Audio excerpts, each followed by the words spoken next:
and welcome to another episode of Fabric Fridays with me, Mary Morningstar Johnson from Ruby and Violet Designs.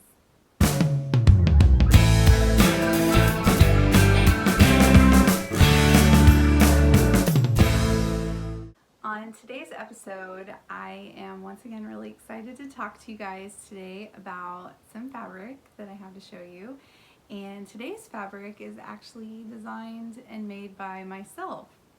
So I'm excited to show you my process, what I did, and how I got my final results. And it's kind of a starting point for me. I have a big interest in printing my own fabric with ink. And so I'm excited to talk to you and show you all of that today. So, I want to jump in and just start showing you guys some of these things that I use to print my fabric. Maybe you have an interest in printing your own fabric. I think that it gives you a lot of flexibility if you have a project that you're wanting to do and you have something specific that you're wanting your fabric to have on it that you're not finding in the store, or maybe you're live in a smaller area like me and you're kind of limited to, I have a great fabric shop in Evansville to shop at, and I know that online is wonderful and amazing and gives a lot of opportunity to find great fabrics, but sometimes you're looking for a very specific fabric and you may not have hours to sit at the computer and scour every single site trying to find what it is that you want. And so being able to print your own fabric, it's actually a lot easier than you might think, and it's really fun. So the first thing that you're going to need are these rubberized speedball blocks, and you can get them on Amazon, and they have all different sizes. You can also get them at your local craft stores. I think Michael's carries a big speedball collection. You might be able to find on Etsy some different brands of products. These work great for me. They're great to cut into, and I didn't have too many problems. The next thing that you're going to need is a roller, and this is what you're gonna roll your ink onto. I've had it from college, but this metal plate, and you can roll your ink on there to get you want just a nice thin even layer on the roller to roll onto your block. That's going to give you the best even ink application to your fabric. And so you can keep rolling it on as thick or as thin as you want, depending on how you're wanting the look to be on your fabric. And so there's that. And then I had problems finding the right cutting tools. I was wanting to make some pretty fine lines in my blocks, and the cutting tool that was most easily accessible was this speedball. It has different tips to it that you can find, and they're all stored.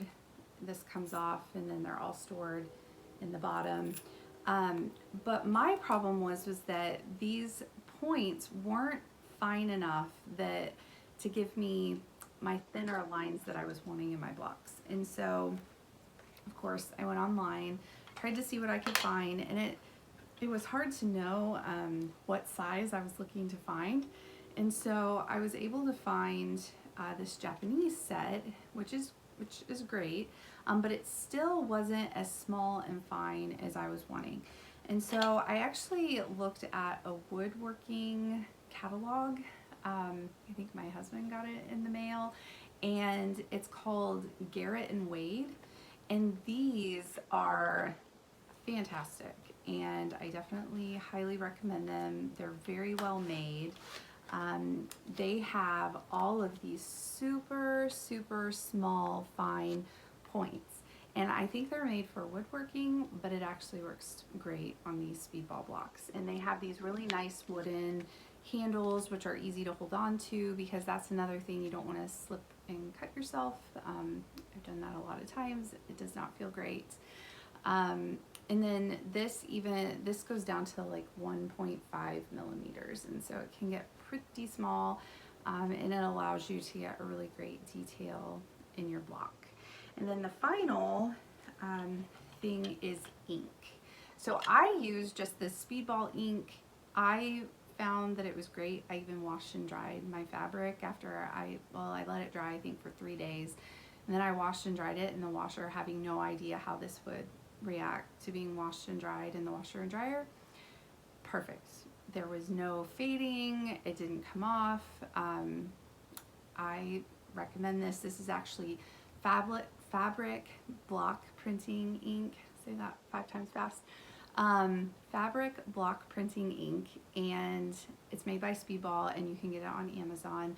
They have just tons of different colors, but my thing was my fabric to have a specific look to them, and so I mixed my colors, and then you can actually save what you've made because it dries up, and so you need a way to kind of save it.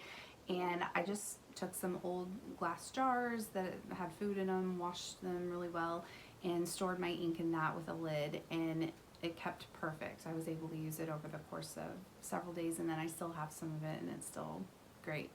Also, online, there is a girl that I follow on Instagram called Pick Pretty Paints, and she's in the UK, and she has great colors, not your typical just red, yellow, blue. She actually spends a lot of time and mixes colors and has these color lots, and so her colors are very much what I like in my fabrics, and so that was sort of my inspiration with being inspired to mix my own paint colors. But definitely check her out on Instagram, either for inspiration or if you're wanting to order some of her paints.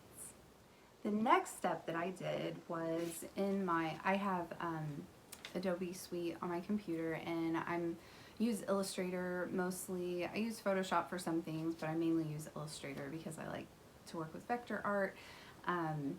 But anyway, I made this, I guess, lemon slice, and or it could be an orange slice, I suppose. But anyway, for just simplicity purposes, I made this simple lemon slice.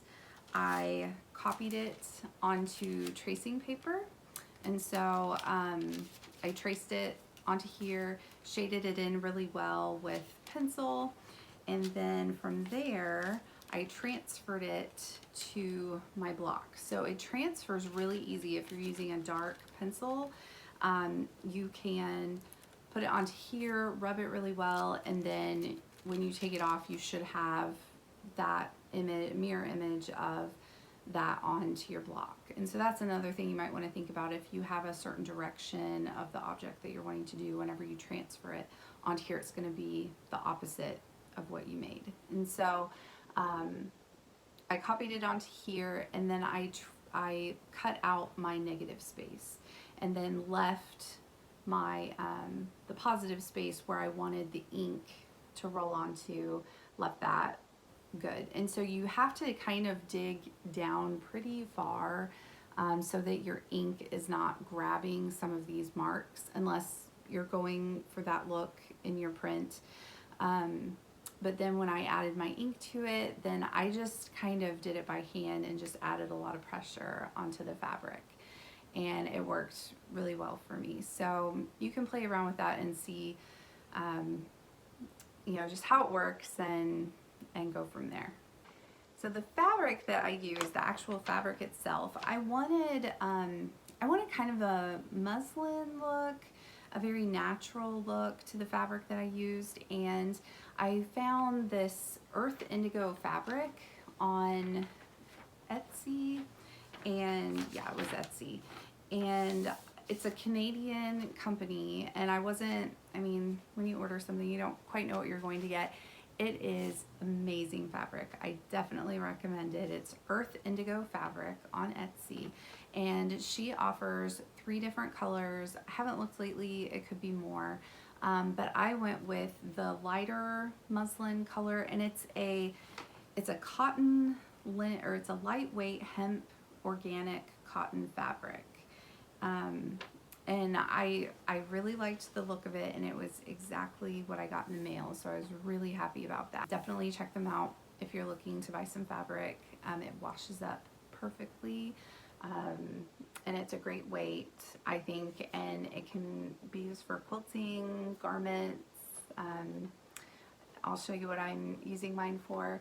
So anyway, keep that in mind. So now I'm ready to show you the fabric that I printed, and again, it was a beginning experiment. I was really happy with it, and so here it is. So here's the light color, and I did this apple, half of an apple, and in this one I actually didn't mix my colors. I just used the regular, and it was after this that I thought, oh, I should probably mix it. Because I wanted the green in the next one to be a little bit darker, and then you can kind of see I got some lines from the block, and it didn't bother me so much because this was more of just like a natural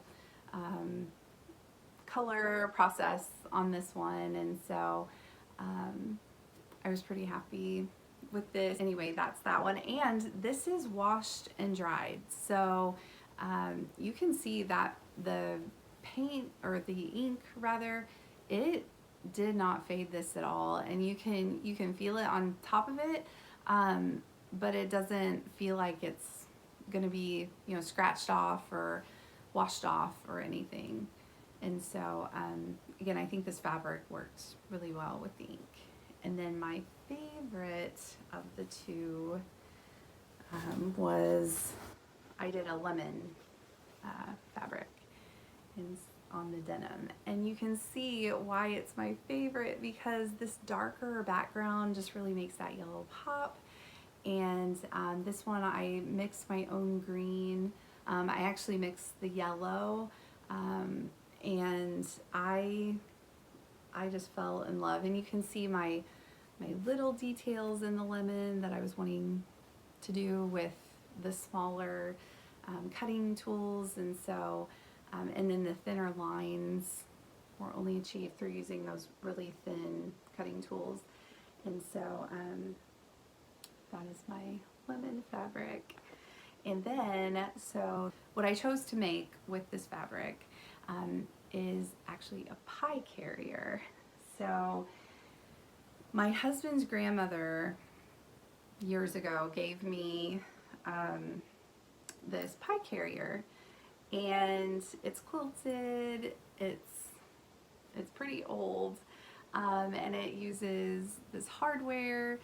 You just set your pie in it, because I make a lot of pies, and you just set your pie in it, and you can just carry your pie, and if it's hot, you can just carry it from your oven in this to wherever you're going.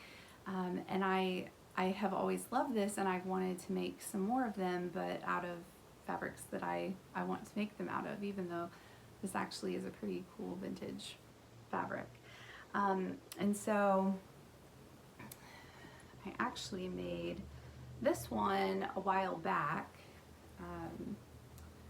and I think this fabric is just from Joann Fabrics. I can't remember exactly which fabric it is, but so I made this one, and then one out of my lemon fabric. And so I don't have it sewn up yet. So I have this basted and ready to be quilted, and then I am going to use hardware from Sally Tomato. I'm going to try to use these square ones instead of the half circle ones, just for a different aesthetic with the look. And so I've just been playing around with it, and this is the Dear Stella fabric that I've talked about in previous videos. So anyway, I'll post pictures on my Instagram when I get this done, but anyway, I hope that you enjoyed the fabric that I showed you. Thank you guys for tuning in for another episode of Fabric Fridays with me, Mary Morningstar Johnson from Ruby and Violet Designs. And I hope that you have a wonderful weekend. I know it's supposed to be beautiful here. I hope it'll be beautiful wherever you're at. And I'll see you guys next week. Bye.